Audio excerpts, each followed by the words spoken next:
Something just cracked in American politics, and Tennessee swung the hammer. And no, it wasn't a bachelorette party stampeding down Broadway this time. It was something way louder, way uglier, and way more dangerous for the guy who claims he never loses.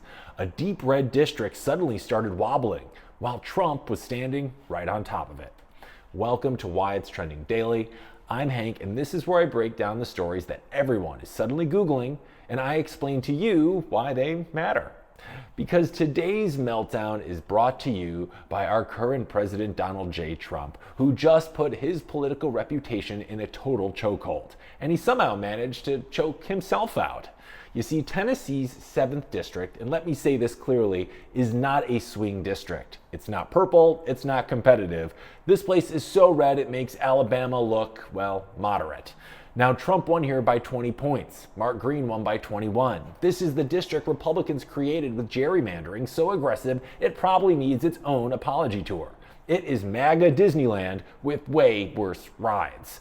And yet, it's suddenly competitive. Not because Democrats are gaining superpowers, not because Tennessee woke up and suddenly craved universal health care. No, it's because Trump's absolute dominance over red America is actually slipping, and fast. I mean, let's start with what caused all this panic, okay? Republicans dumped over $1 million into this tiny special election, $1 million, for a district that should be so safe you could run a toaster on the GOP ticket and still win by 12. Now, Trump himself called in. Mike Johnson held rallies. Joe Gruters flew in. MAGA Inc., the super PAC, spent money here for the first time since the presidential race. Now, this wasn't normal. This wasn't casual. This was political CPR. They were trying to revive something that had a pulse last year, but is now apparently flatlining. And the reason that they're sweating is because Donald Trump's approval rating among Americans making under $50,000 a year, a group he bragged about flipping back in 2024, is now 34% approval, 62% disapproval. That's negative 28. The working class voters he swore he understood better than anyone now disapprove of him by almost 30 points. That is not slippage, that is falling off a cliff. And those people aren't just in New York, they're not just in California, they're in Tennessee, they're in red states, places where gas is high, groceries are insane, and people are exhausted, and Trump is talking about more crypto coins and suing foreign broadcasters than actually doing anything about inflating prices. So Tennessee turns into the test case. The, oh God, what if this is actually bad state? Now, Republicans start to realize something. The voters who once worshiped Trump as the billionaire Robin Hood of Queens are now looking at him living in a northern Mar-a-Lago Oval Office, golfing every weekend, and doing presidential cosplay with crypto logos stamped on every surface like he's starting an MLM in the Roosevelt Room. Meanwhile, SNAP benefits were disrupted during the shutdown, grocery prices are rising, healthcare is a medieval torture ritual, and wages are still doing that thing where they don't move, you know. Working class voters are looking around like, hey, is this dude fighting for us or just fighting his own boredom? And that's where Tennessee gets specifically wild.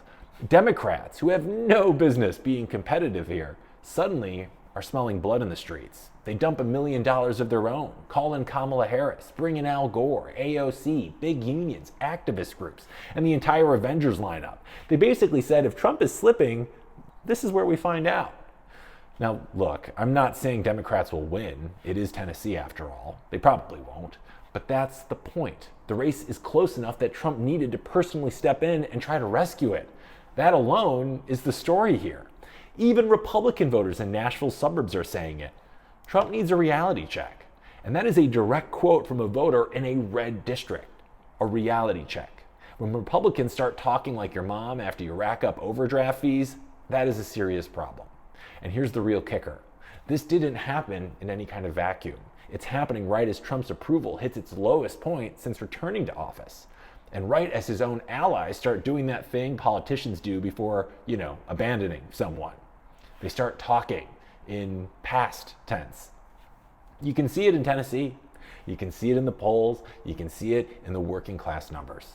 Trump is losing the piece of the party he thought was unbreakable. The regular people. The people who don't buy $1,200 crypto NFTs, the people who actually feel the cost of living every single day. And Republicans know it, and they're terrified.